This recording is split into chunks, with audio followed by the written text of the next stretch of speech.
ఒక్కోసారి మన కళ్ళు కూడా మనల్ని మోసం చేస్తుంటాయి. నేను నమ్మను. నమ్మవా? ఒక్కసారి అలా దూరంగా చూడు. అక్కడ ఆకాశం నేల కలిసిపోయినట్టు కనిపిస్తోందా? కనిపిస్తుంది. కానీ కలవు కదా.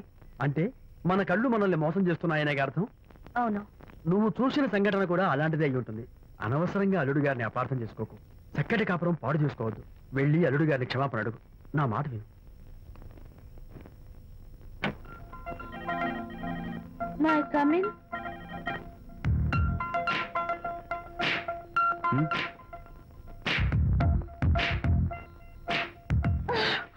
I'm so sorry. డెకరేషన్ జారిపోతుంది, ఎవరైనా చూస్తారు. నా మీద కోపం పోయిందా? జరిగిందంతా మర్చిపోతారు కదూ?